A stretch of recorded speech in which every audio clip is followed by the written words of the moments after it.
કારમાં બેઠેલી એક સ્ત્રીએ કાર ચલાવતા પોતાના પતિને કહ્યું કે આપણે આ બાજુથી નીકળ્યા છીએ તો મારા બાપુને મળતા જઈએ. પુરુષે કહ્યું કે મારી પાસે ટાઈમ નથી હો, કામ પતાવીને સાંજે મુંબઈ પાછા ફરવાનું છે. ત્યારે સ્ત્રીએ કહ્યું કે આપણે વધારે ખોટી નહીં થઈએ, મારા બાપુને મળીને તરત જ નીકળી જઈશું. પુરુષે અંતે હા પાડી અને બરાબર બપોરના સમયે એક નાનકડા ગામના પાદરમાં મોટર આવીને ઊભી રહી ગઈ. પુરુષે સ્ત્રીને કહ્યું કે હું અહીં કારમાં જ બેઠો છું, તું જા અને તારા બાપુને મળીને તરત જ પાછી આવ. સ્ત્રીએ કારમાંથી ઉતરીને ધરતી પર પગ મૂક્યો. વતન ભૂમિની ધૂળનો સ્પર્શ થતા જ તેનું હૈયું આનંદથી ઝૂમી ઉઠ્યું. ગામનું પાદર, કૂવો, વડલો, દેરી, ડેરા અને ઠાકોર દ્વારા જોઈને બાઈને પોતાનું બાળપણ યાદ આવી ગયું. હૃદય લાગણી ભીનું થઈ ગયું.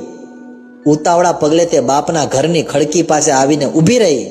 જોયું તો ખડકી બંધ હતી. દીકરીએ ખડકી ખોલીને બાપના ખોરડાને મન ભરીને નિરખી લીધું અને પછી પાડોશીને પૂછ્યું કે મારા બાપુ ક્યાં? પાડોશણ સ્ત્રીએ કહ્યું કે તળાવમાં રાહતનું કામ ચાલે છે, તમારા બાપુ ત્યાં ચોકડીઓ ખોદવા ગયા છે. દીકરી દોડા દોડ જ્યાં રાહતનું કામ ચાલતું હતું ને ત્યાં આવી. ઉનાળાના બળબડતા તાપમાં તેનો વૃદ્ધ બાપ માથે ધૂળનું તગારું